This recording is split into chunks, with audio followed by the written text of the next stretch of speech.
माननीय सदस्य श्री अरविंद पांडे जी।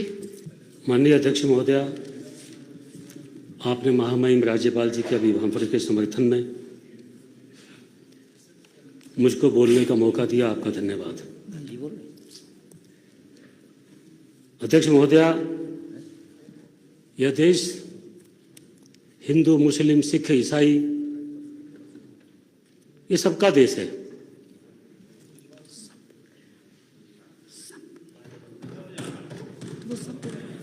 तुम्हें भी याद हो नहीं? 10 धन्यवाद।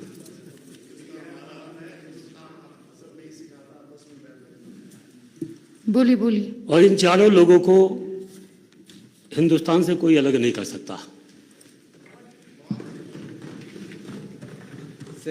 लेकिन अफसोस की बात है अध्यक्ष जी, जब से देश आजाद हुआ अभी बजाना तब से लेके मुस्लिम समाज का शोषण हमेशा कांग्रेस पार्टी ने किया है।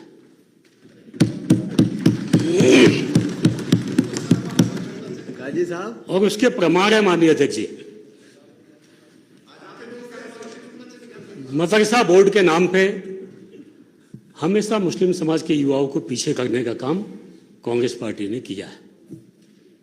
मैं अपनी सरकार का धन्यवाद देना चाहता हूं कि जिन्होंने मदरसा बोर्ड को समाप्त करके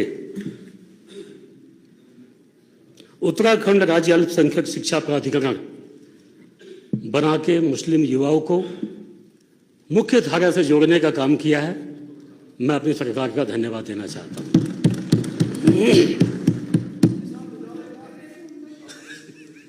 माननीय अध्यक्ष जी, हमारे विपक्ष के साथियों ने चिंता की कि इस बात पर चर्चा होनी चाहिए कि विद्यालय शिक्षा में छात्र संख्या कम हो रही है, इसको कैसे बढ़ाया जाए। मैं अपनी सरकार का इस बात पर धन्यवाद देना चाहूंगा कि हमारी सरकार ने कोशिश की है कि जिस किताब से करोड़पति का बेटा पढ़ेगा उसी से गरीब का बेटा पढ़ेगा। एनसीईआरटी का प्रचलन चालू किया, विभिन्न अवस्थापनाओं का हमारी सरकार ने बनाने का काम किया। हमारी सरकार ने 810 विद्यालयों में स्मार्ट कक्षा बनाने का काम किया है। 11,035 राजकीय प्राथमिक विद्यालयों में स्मार्ट क्लास, खेल सामग्री, जिससे अभिभावकों को रुचि हो सरकारी स्कूलों में अपने बच्चों को भेजने का, ऐसा ऐतिहासिक काम करके आम अभिभावकों को राहत पहुंचाने का काम हमारी सरकार ने किया है। मैं इसके लिए धन्यवाद देना चाहता हूं। आम अभिभावक प्राइवेट स्कूलों में माननीय अध्यक्ष जी इसलिए जाता है क्योंकि हमारे बच्चों को इंग्लिश बोलना आना चाहिए। हमारी सरकार ने भी ऐसा ऐतिहासिक काम किया कि माध्यमिक स्कूलों को भी, कई जगह प्राथमिक विद्यालयों को भी इंग्लिश मीडियम बनाने का काम किया है, जिससे कि आम अभिभावक प्राइवेट स्कूल में ना जाके सरकारी सिस्टम पे विश्वास करें। ये भरोसा पैदा करने का काम हमारी सरकार ने किया है। माननीय अध्यक्ष महोदया, चीनी मिल में जो पुरानी मशीनें हैं, और विशेष तौर पे मैं हमारे जो मंत्री जी हैं, गन्ना मंत्री जी, मैं इनका धन्यवाद देना चाहूँगा कि इन्होंने बड़ी गंभीरता से इस विषय को समझा कि चीनी मिलें पुरानी हो चुकी हैं, मशीनें नई आनी चाहिए। एक सेंट्रीफ्यूगल मशीन होती है, वो अक्सर ज़्यादा पुरानी होने से वो फटती है, तो जो ऑपरेटर होते हैं माननीय अध्यक्ष जी, जनहानि हो जाती है। इन्होंने सेंट्रीफ्यूगल मशीनों को बदलने का काम किया है और इसके लिए बाकायदा 74 करोड़ रुपए की एक बड़ा बजट स्वीकृत करने का काम किया है। मैं इसके लिए सरकार का धन्यवाद देता हूं, मंत्री जी का धन्यवाद देना चाहता हूं। माननीय अध्यक्ष महोदया, चीनी मिल का आधुनिकीकरण होना बहुत अच्छी बात है, लेकिन मुझे विश्वास है अपनी सरकार पे कि चीनी मिलें बने, लेकिन 1 महीना, सवा महीना, 1.5 महीने का सीजन चलेगा तो कहीं ना कहीं से किसानों का हित भी नहीं हो पाएगा, और जो मेन पावर है कर्मचारी, उनकी भी चिंता करने की हमको आवश्यकता है माननीय अध्यक्ष जी। तो मुझे विश्वास है अपनी सरकार पे कि निश्चित ही किसानों की भी चिंता होगी कि लंबे समय तक चीनी मिलें चलें ताकि गन्ना की सप्लाई हो पाए, और जब चीनी मिल लंबे समय तक चलेगी तो कर्मचारियों का हित होगा, संस्था का हित होगा। जैसे अभी सुनने में आया अध्यक्ष जी कि छठे पे कमीशन के आधार पर सभी विभागों का वेतन बढ़ा, चीनी मिल के कर्मचारियों का वेतन भी बढ़ा, लेकिन कोर्ट पे कोई उंगली नहीं है अध्यक्ष जी, कोई आपत्ति नहीं है, जो आदेश है उसको माना जाएगा। लेकिन सरकार ये पैरवी करेगी, हमें विश्वास है कि जो छठे पे कमीशन का जो बढ़ोतरी हुई है और चीनी मिल के कर्मचारियों की 35 से 40% जो वेतन की कटौती हुई है, निश्चित ही हमारी सरकार उसका संज्ञान लेते हुए उन कर्मचारियों के वेतन को बढ़ाने का काम भी करेगी, हमें विश्वास है। माननीय अध्यक्ष महोदय,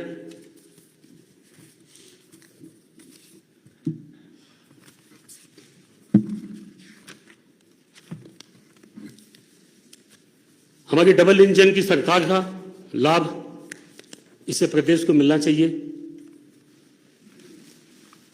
और प्रत्येक क्षेत्र में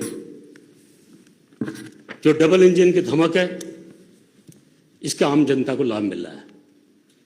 इसीलिए देश के प्रधानमंत्री के आह्वान पे प्रदेश की जनता हमेशा भारतीय जनता पार्टी को चुन के लाती है। तो भारतीय जनता पार्टी की जिम्मेवारी है, हमारी सरकार की जिम्मेवारी है कि जिन उम्मीदों से सरकार जनता हमको चुनती है, हम उन सारी उम्मीदों को पूरा करें। हमें अपनी सरकार पर पूरा भरोसा है। 13 डिस्ट्रिक्ट 13 डेस्टिनेशन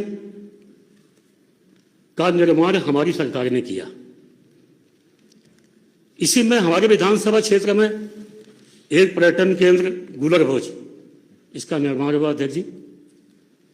जो सिंचाई के काम आता था, यूपी के किसानों को जल देने का काम करता था डैम, लेकिन पर्यटन केंद्र बनने के बाद माननीय अध्यक्ष महोदय, मैं अपनी सरकार का इस बात पर धन्यवाद देना चाहूंगा, क्योंकि प्रतिदिन हजारों पर्यटक उस क्षेत्र में आते हैं, जिसकी वजह से किसानों का हित हुआ है, मजदूरों का हित हुआ है, और जो नए युवा हैं उनको रोजगार का एक बहुत बड़ा अवसर मिला है। मैं अपनी सरकार का इसके लिए धन्यवाद देना चाहूंगा। लेकिन साथ ही अध्यक्ष महोदय, जब इस जलाशय का निर्माण हुआ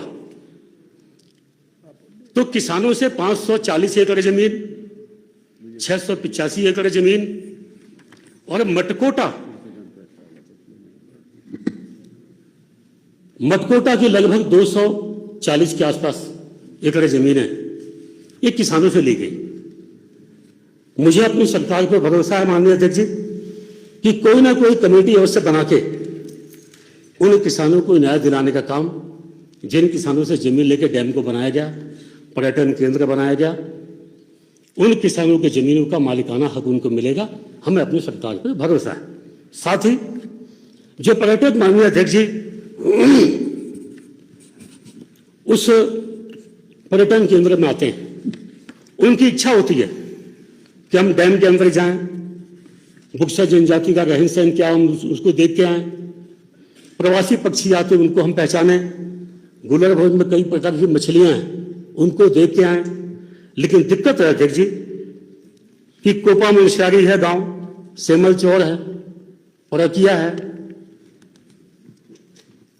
कठपुलिया है, ऐसे गांव अध्यक्ष जी जो राजस्व गांव है, लेकिन रास्ता ना होने की वजह से, सड़क ना होने की वजह से जो हजारों पर्यटक आते हैं वो मायूस होकर चले जाते हैं। मुझे अपनी सरकार पर भरोसा है कि इन डैम के अंदर, इन गांव में पर्यटक आसानी से जा सके, और जो रहने वाले लोग हैं उनके बच्चे भी स्कूलों में आते जाते हैं, शादी हैं, ब्याह हैं, सुख है, दुख है। हमें अपनी सरकार पर भरोसा है कि बहुत जल्दी वहाँ सड़क का निर्माण हमारी सरकार कराएगी, ये मुझे पूरा विश्वास है। माननीय अध्यक्ष जी, एक सेकंड। जब इस प्रदेश का निर्माण हुआ तो इस प्रदेश में रहने वाले चाहे किसी समाज के भी लोग हों, किसी जाति संप्रदाय के हों, इस प्रदेश के निर्माण के लिए सभी ने अपना योगदान दिया। उसमें हमारे बंगाली समाज के लोग हैं, उनका भी बहुत योगदान था, और कई दर्जन ऐसे बंगाली समाज के लोग हैं जिन्होंने राज्य आंदोलन में अपना योगदान दिया। और हमेशा उनकी मांग रही है कि अनुसूचित जाति तो नहीं, लेकिन अन्य कई प्रदेशों में बंगाली समाज के नमोशूद्र हैं, पौंड्रमुख हैं, माझी हैं, इन जातियों को पिछड़ी जाति का दर्जा दिया जाए।